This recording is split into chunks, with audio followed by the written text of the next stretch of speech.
This presentation is brought to you by the SDG Decision Education Center. And now I'd like to introduce you to today's moderator, Carl Spetzler. Carl is an author, speaker, and consultant with decades of experience guiding corporate decision teams through disruption and transition.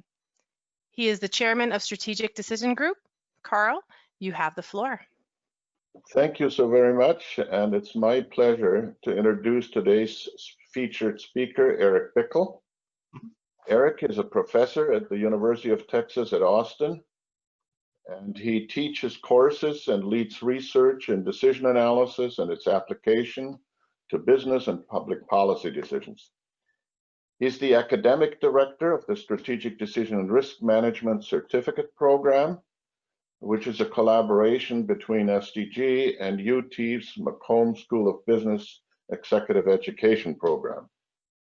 Eric frequently advises companies in oil and gas and in power and other industries, and he does that on portfolio management, decision and risk analysis, and other risk management topics. He's a partner at SDG and a member of our board of directors. Eric, welcome to today's webinar. Thank you, Carl. Pleasure to be here. And this is the first of 3 energy transition webinars that is a topic that seems to have tremendous interest today. And we have had lots of signups, so we look forward to future ones that also feature other speakers and Eric again in later sessions. Let's start with the getting a sense of our audience today in this poll. So please choose whatever is the most important reason. We can only give you one choice in this voting process. So pick the one that is the most important reason, that your energy, it's important to your company because you're in that value chain somehow that will be hugely affected by energy transition. You're here because you're more interested in this topic of trade-offs and economic environmental values and how we use multi-attribute approaches to this, to learn new approaches for energy transition investment, decision-making, to explore how values and alternatives are interrelated, or if none of those work, pick general interest. Good, let's give you another moment or so to before we close the polls. Okay, can we have the results of the polls, please? So we have quite a few people from organizations that are really in this energy business in some way, okay? Or it's particularly important because it's a huge factor in their business. Then we have people that want to just understand, I think, about this multi-attribute, multi-value kind of environment that we have to deal with, and also some general interest. So with that, let me turn it over to you, Eric, and take it from here. Okay, thank you, Carl. And again, welcome everybody. It's a pleasure to be here this morning. This is a topic that's near and dear to my heart. Certainly great interest in energy and in the energy transition, and from a business and also from a public policy dimension. At UT Austin, I pursue research related to climate change, and climate policy is one thing that I focus on, and really how to make good decisions in that space. Today we're going to take more of a business look, but the problems are similar, and a big challenge in all of these is how do we quantify the benefits. The costs are maybe easier to quantify, but how do you think through the benefits of different environmental policies or projects? We've divided this webinar into 3 sections. The first is an introduction to decision quality, to make sure we're on the same page for what it means to make a good decision. And then we'll talk about the challenges of these types of energy transition projects, which I think has a lot to do with the value metrics, as I mentioned. And then the third section is another lens on the value metrics, but from a more competitive perspective and how we rank relative to others. Okay. So in terms of how to make a good decision, some of you are probably familiar with that on the webinar, but others might be new to it. A key distinction we have to make is between a decision and an outcome. You can make a good decision, you can have a bad outcome, and vice versa. And so the question becomes, how do you quantify, how do you determine if a decision was good? And what we've done at SDG over the last 30 to 40 years is distill down the 6 elements that we think are needed to make a good decision. You really have to focus on the process that was used to make that decision and not the outcome. And these are the 6 elements. We're going to be focusing on one in particular in this webinar. And then the subsequent webinars that Carl mentioned will focus on different dimensions and apply how they apply to the energy transition. The first, I'll just cover these quickly, is what we call frame. You have to figure out what problem it is you're trying to solve, what decision you're trying to make. Often people skip this step, but it's a critical first piece. I'm not going to have a lot to say about it here. The second webinar will focus on framing and the energy transition. The next is thinking about your alternatives. Your decision's no better than your best alternative. We have to create our alternatives often, and we need to spend time doing that and making sure we have a good set to choose from. In this webinar, we're going to talk a bit about alternatives. The next piece is you have to have the right information, has to be relevant and reliable. This is garbage in, garbage out. If we don't have good information, we can't make a good decision. Then the next piece is values or objectives. What are we trying to achieve? Often in these environmental contexts, there's more than one objective. We need to be clear about what those are. And then the second component of that would be we have to specify the trade-offs that we might make. We would make between different value metrics. So profitability versus maybe carbon footprint might be a trade-off that we need to specify. We're going to spend quite a bit of time on this dimension today. Any decision you've ever made has these top 3 elements: what you can do, your alternatives, what you know, your information, and what you want, your values or your objectives. Then we have to do the reasoning right. This is the analytics part. Okay. And the third webinar, we'll talk more about that. And then we have what we call commitment to action, meaning we have to have the stakeholders involved, the decision makers involved, and we need to build in commitment and alignment along the way. So we'll focus on alternatives and values. Let's talk about different value metrics. For this webinar, we picked 3 illustrative investment projects. Primarily, we're thinking about these within the oil and gas space, but it certainly doesn't have to be the oil and gas space, but we wanted to make it concrete. The first is an asset swap. The idea here would be we'd be replacing a profitable but high carbon intensity field with a less profitable, lower carbon intensity field that has higher production. So we're lowering the carbon we emit per barrel or per energy unit, but we might be increasing our emissions overall because this field, though low and less intense, has more production. Second is a solar PV investment, photovoltaic investment, which would allow us to reduce our burning of natural gas on site, which we're using for power generation. And then the third is a carbon capture and storage investment, where we're going to capture CO2 from the flue gas at the facility, and we're going to compress it and dispose of it in some way. These are the 3 example investments. This is a graphical representation of how you might start thinking about these different value metrics. This is what we call an influence diagram. The octagons here are our value metrics, are our objectives. So for example, net present value, that would be a traditional value metric in the corporate space. But now that we're thinking about these energy transition investments, there's other criteria that could be important. For example, our carbon intensity. How much CO2 do we produce per barrel or per megajoule of energy content? We might also think about our total carbon emissions. So this would be an absolute measure. How much CO2 are we producing in total, tons of CO2? And this is an intensity measure. How much are we producing per barrel? And we could lower our intensity, but increase our overall emissions, perhaps.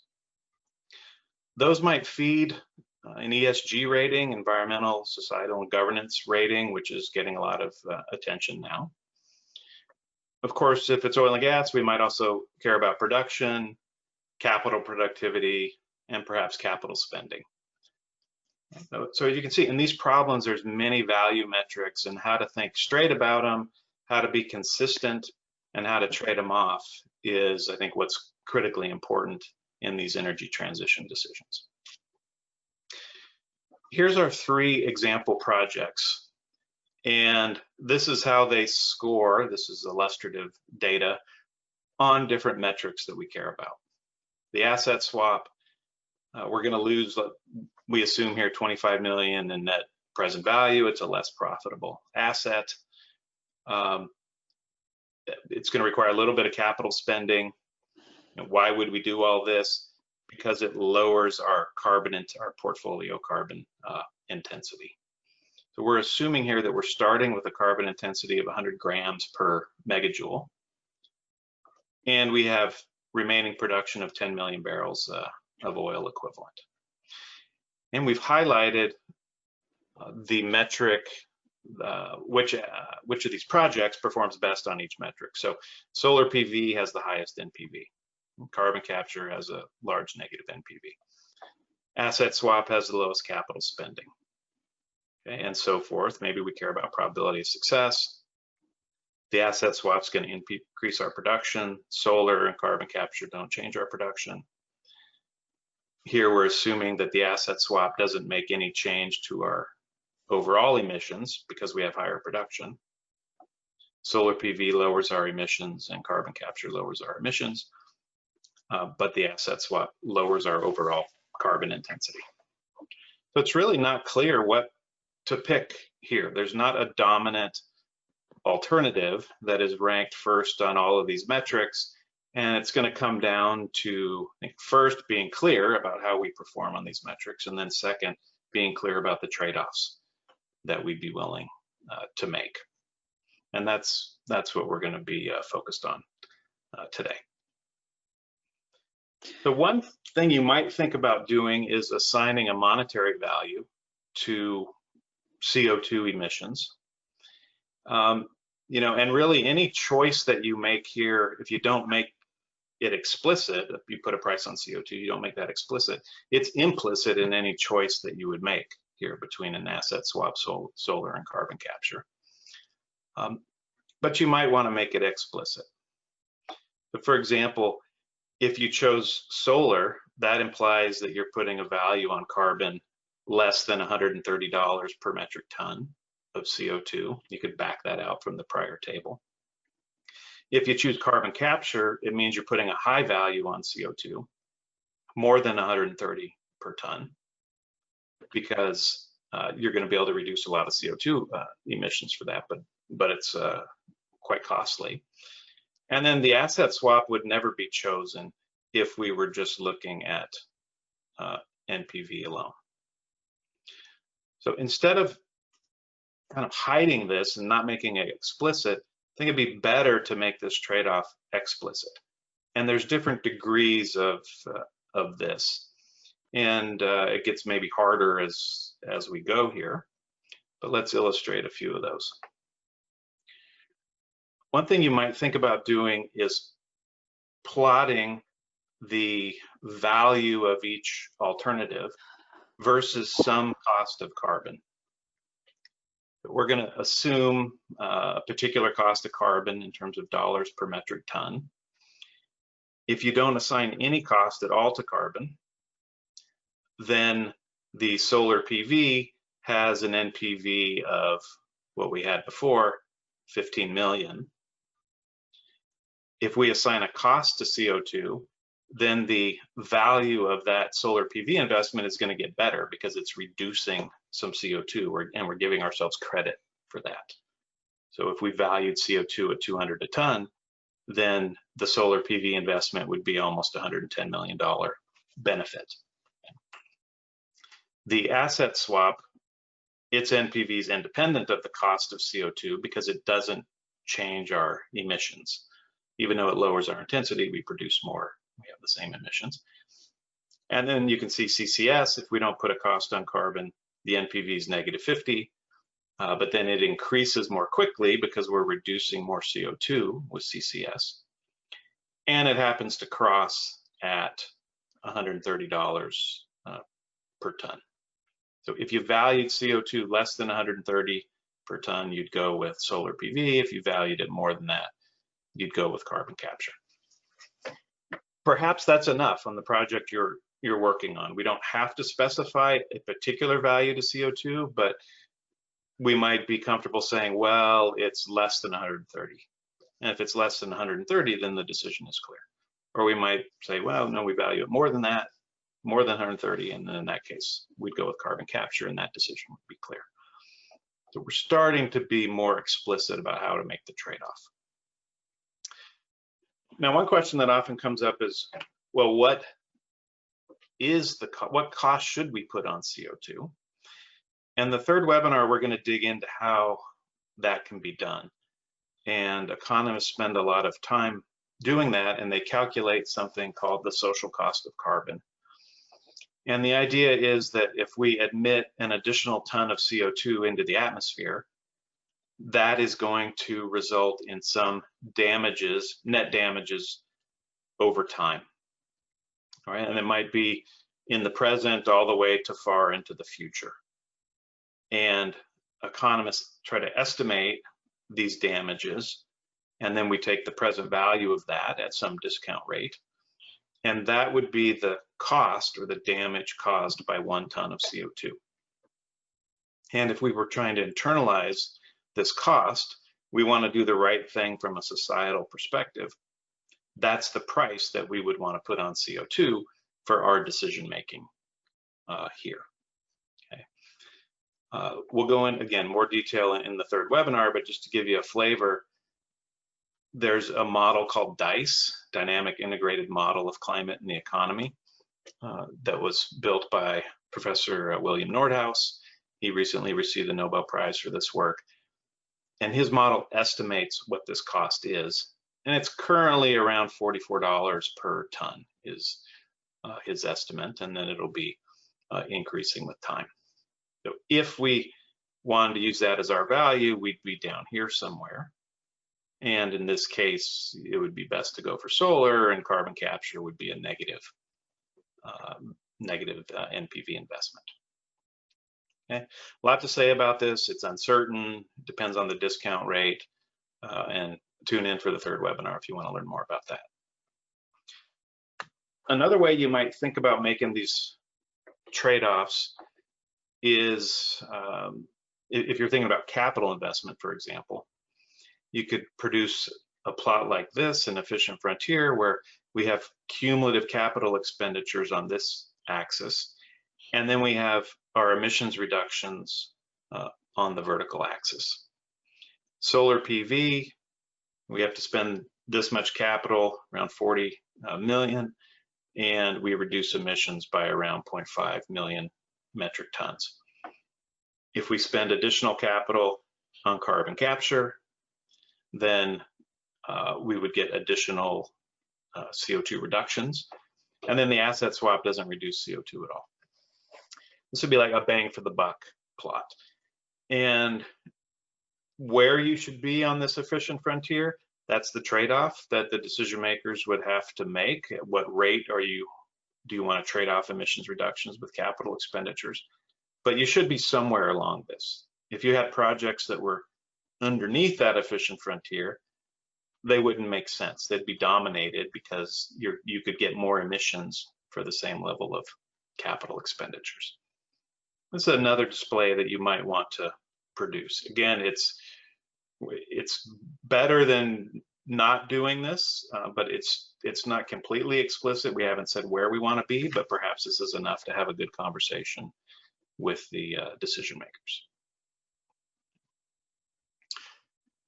Yet another method is what we call a multi-attribute value function. And this would be something we would want to do if we want to reduce all of this down to a single metric. Here, I'm never really reducing things to a single metric, and I'm asking the decision maker to make this trade-off in their head, perhaps. If there's only two metrics here, perhaps that's not too hard. If there's multiple metrics, like I showed before, we had 5, 6, 7 metrics, that's pretty hard for people to do. And instead, what we could do is put weights on each of the different metrics in some way. And there's a lot to be said about how to do this. There's thousands of ways to do this wrong. There's a few ways to do it right. It's not just as simple as just putting weights on all the metrics. You have to be careful how you do this. But the result of that could be some sort of plot like we have here to the right. I've got what weight are we putting on emissions reductions? What weight are we putting on NPV, on the vertical axis? And then what weight we're putting on carbon intensity is implied by these two because the weights have to sum to 1. So I'm just looking at a sensitivity, and then the third weight is implied.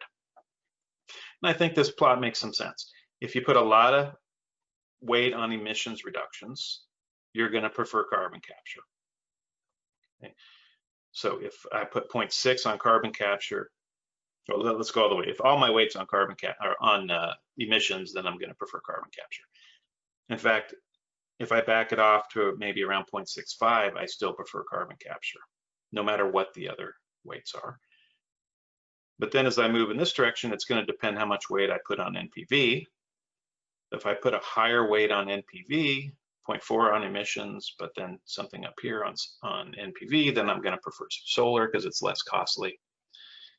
So and in this region, I'd prefer an asset swap. Yeah, go ahead, Carl. So just to make sure that we all get this right, if you weight over to the 0, you're weighting the carbon intensity very highly. Correct. Okay, so there are really the two. You're saying there's a full 1 on carbon intensity, but none on total emissions. Correct. Right here there'd be, yeah. Okay, so in general, to the left is your intensity, to the right you're on total emissions, and those two are somewhat related, right? Yeah, total emissions and intensity are certainly related. It's a question about which of those do we care about, or to what degree do we care about each one. And that may be highly influenced through regulation or some kind of external factors. It may not just be what we care about within, it's not just a preference, right? Right. And then the third section, we dig into intensity a bit more and why it might matter. Okay, thank you. Okay, yeah, thank you, Carl. So yeah, the idea here would be we would ultimately finally have a single metric that we could present to the decision maker, and we've rolled all of our preferences across these different metrics into a single number. It's nice from that perspective that we get down to a single number. The challenge is building one of these multi-attribute value functions and building it correctly.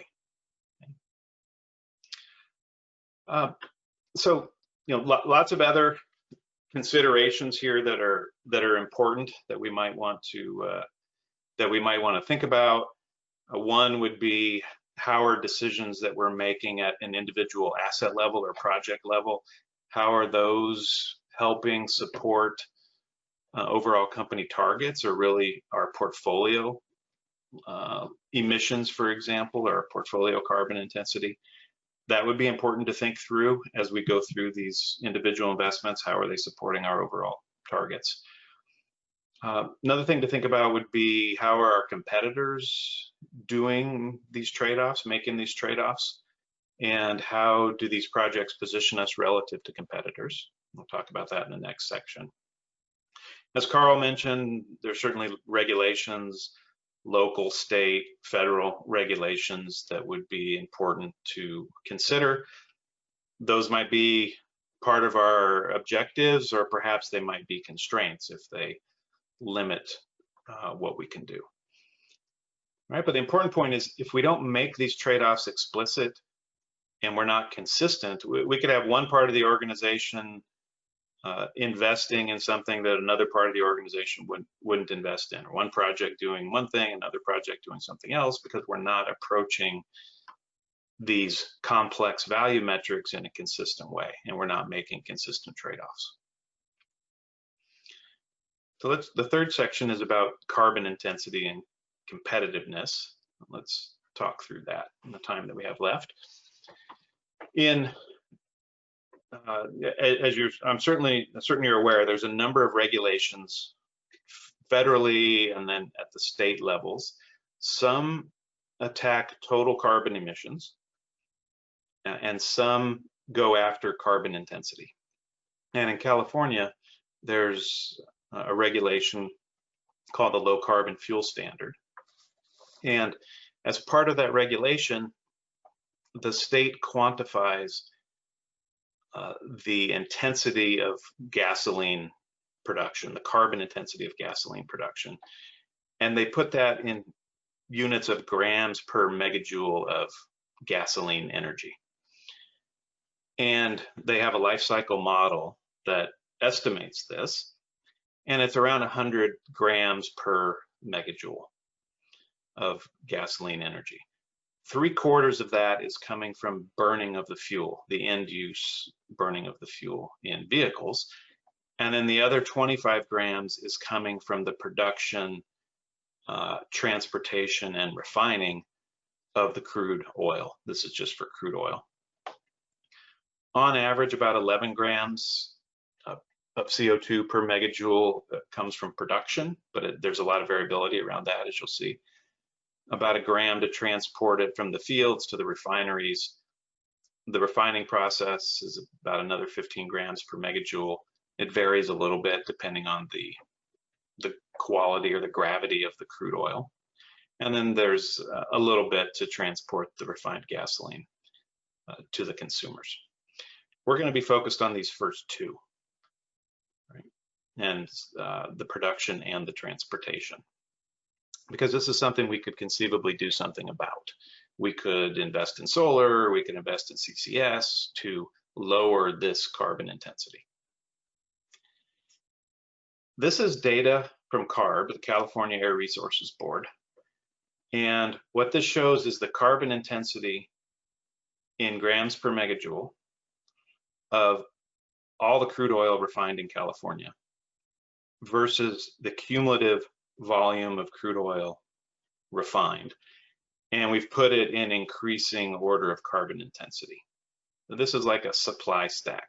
As you move to the right and refine additional barrels, we've put the barrels that have higher carbon intensity towards the end. And you'll see that there's some oil in California, LA Basin, which has low carbon intensity. This is production and transportation included. This is Saudi Arabia, that's producing it in Saudi Arabia and transporting all the way to California. A question here, Eric. This is crude oil refined, not necessarily gasoline used. Right, this is crude refined, yeah. Just so the California imports, I think, quite a bit refined product from outside, is that right, or something? So this is the refinery side of California. Right, this is just total crude refined in California. Thank you. Okay, including imports. This is Alaska, this is Canadian oil sands, and then this is these fields here, the heavy crude fields in California. Now, this regulatory framework establishes a benchmark, the Low Carbon Fuel Standard benchmark, and if a refiner uses crude that has an intensity above this dotted line, they incur deficits. And if they use crude below this dotted line, they generate credits. And the credits can be sold to cover the deficits. What we have on this right-hand axis is converting this carbon intensity into a dollar per barrel cost, assuming 200 metric tons, $200 per metric ton of CO2. So if you value CO2, or if the price of these credits in California is around $200 a ton, which it's been at, then if you're producing crude at 30 grams per megajoule, that's imposing a cost of about $8 per barrel on the system within California. If you're down in this level, then you're actually you're producing a benefit. And so, as you can see, these fields that have high carbon intensities, they're imposing costs on the order of $8–10 a barrel, which is not insignificant now given the price of crude oil. California estimates that the demand for crude will decrease to 500 million barrels by 2030. Which of these assets would come off of this supply stack, I think, is a complicated question. It may not just come off at the end, but if they did, these clearly stand out. Right? Now, the thing that I think is interesting about this is if we were thinking about reducing our carbon intensity, and from a regulatory perspective, perhaps we don't want to be out here at the end. We'd like to be further up here in the curve. Then the benefit you're going to get from an investment is really going to depend heavily on where you are already.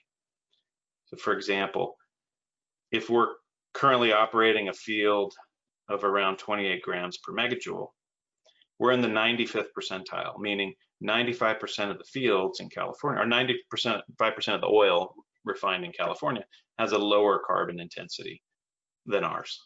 Only 5% are more carbon intense. If we implement solar PV on this field, it'll reduce our absolute emissions, but it'll have a very minor impact on our relative position in the supply stack. Whereas if we apply the same investment to a field with light oil, then reducing our carbon intensity by the same amount moves us up to the 10th percentile, near the front of the curve. All right, so I think this is important, perhaps from a regulatory perspective, if we want to, thinking about where we rank relative to everybody else. And the benefit, if you just focus on absolute emissions, you're going to completely miss this. You've got to focus on carbon intensity and where you are. And you might conclude you just don't have the right assets. So Eric, let me see if I understand this right. Are you saying the people that are already well positioned have an easier job of getting even better positioned in terms of carbon intensity? In terms of intensity, yes. Yeah. So the competitiveness is a big question. And in an asset swap, somebody else will own the asset. So you're just shifting your position for somebody else that's going to be up on that stack. Correct. This may not reduce the emissions of the system, but it's moved us into a more favorable position. Yeah, yeah. So you're getting ready to position yourself to be better in this regulated environment. That's what you're competing for, is to be to the left on this supply stack. Right. And if you thought that as demand for crude is reduced in California, for example, California announced you're not going to be able to buy internal combustion engines in the future. If you think that assets or fields are going to fall off this starting on the right-hand side, then you'd want to move to the far to the left as you could be, I would think. Yeah, got it. Thank you. Okay. And so I think this is interesting. It's another metric, right? How do we rank relative to others, and how to think about that. And again, if you just focus on absolute emissions reductions, you would completely miss this particular element, and it could be really important from a regulatory perspective. Okay, so Carl, I think we were going to launch another poll. Okay, so here's our poll. If you could respond to that. Our question is, how do you include environmental measures to support decision-making in your company now? First choice is we consider them, but not in a quantified way. Second is we quantify them in project evaluations. Third would be we quantify them and we show the trade-offs. And then the fourth would be we use one of these multi-attribute value functions. So in a way, Eric, these questions are in an order of what you might say of sophistication, going all the way to what you recommended. You would have multiple attributes that allow you to really have the kind of conversation by changing, for example, the carbon intensity or total emissions, and seeing how that changes the answer so that you can have an insightful discussion to finally make a better decision. That's right. That's right. Okay, why don't we close the poll and let's see what we have here. You know, and as you mentioned, Carl, I think it's not necessarily in the order we're recommending. We're not necessarily driving towards you've got to get down here to number 4 or to the 4th bullet. My approach would always be just do enough to support the decision that you're focused on, because it's going to get harder as you go down this to the final. You know, if the decision's clear after step 2, then that's fantastic. If it's not clear, then we might need to do more. And Eric, let me just comment here that there's a lot of movement towards discussion around materiality in the world of ESG metrics and so on. And that's really a key idea here. You can get the sense of materiality quantitatively through tornado diagrams and sensitivity analysis, but that will give you also guidance, if I understand what you're saying, right, is how far down or toward this careful evaluation you should get to, okay? That's right. And our poll, we had half of us, half the attendees at the first level considering them, but not really quantified. And that's not surprising to me. That's what I've observed as well.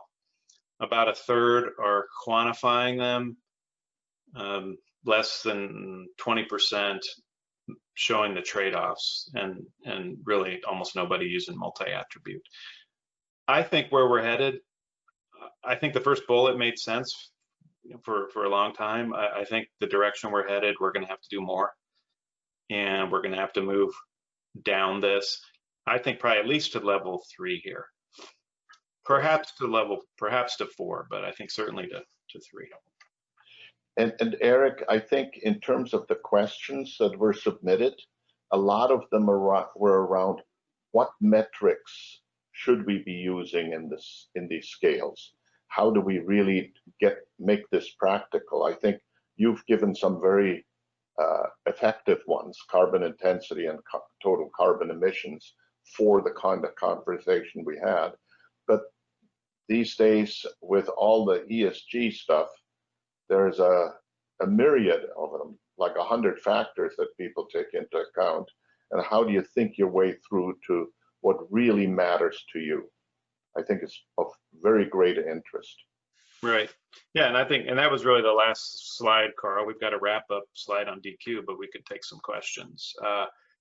Yeah, we have some example metrics here. I think total CO2 emissions, or the incremental impact that we make on our CO2 emissions, is going to be a natural one. I think intensity is important. I don't see people focused on it quite as much. And then The other ones we have at the top are more traditional ones that we've considered before. Yeah. But do you want to some other questions, Carl? Or I think that the question of what metrics should we use, does that, when you get to the social cost of carbon, will you give us more perspective on that? Yeah, so the metric, I think, would be our total carbon emissions. And then what the social cost of carbon would let you do would be, it would let you convert that into a monetary value, a cost, just like any other cost on a project. Just like we quantify capital expenditure, with the social cost of carbon, we would quantify the benefit of reducing CO2. So it's just. So people have asked about questions like, where does risk aversion come in? And also things like risk-adjusted rate of return. So you kind of put an adjustment factor in. Can you foresee having such kind of a environmentally adjusted return as a kind of an equivalent value that people use for decision making? Yeah, that's interesting, Carl. So if we put a monetary value on all of these things, like CO2 emissions, then we would just price everything out and we would be back to some kind of an NPV metric. And that, if that's possible, that would be nice. So, but if a company isn't paying that, okay, so if there's a regulatory environment where that actually ends up being a tax, then it just goes back to NPV. But if a company is not really paying that, then that would be an environmentally adjusted return. Okay, so it's an equivalent return for decision making. It's not just the money. Yeah, I think that's a nice way to think about it. I think most companies, and we'll talk about this in the third webinar, are putting some type of a price on CO2 now, even though they don't have to pay it. One argument could be we might have to pay it in the future, so it's factored in now. And the other might just be from a social responsibility perspective, we want to internalize the costs that we're imposing. And yeah, maybe if you want to think about that in terms of an environmental equivalent value, I think that's a nice way of thinking about it. That's one of the least known facts in the general public. When they demonize the energy industry because there is CO2 emission associated with it, they don't realize how much of the decision making is already moving in the right direction. And I think these kinds of approaches that you're talking about here, Eric, will move us more in that direction yet. Yeah, good. Well, thank you, Carl. Well, thank you for this wonderful webinar, and we're at the end of our time. Okay, well, thank you. Thank you very much for inviting me, and I hope everybody enjoyed it, and please reach out if you have questions. Thank you. Wonderful. Thank you so much, Carl, and thank you everyone for attending today's webinar. Once you leave today's webinar, you will be directed to a survey on the presentation, and we would appreciate if you would provide your feedback. You will also receive a follow-up email within 48 hours with a link to view a recording of today's webinar, as well as links to additional webinars in this series. On behalf of Strategic Decisions Group and our presenters, thank you for joining us today, and please enjoy the rest of your day.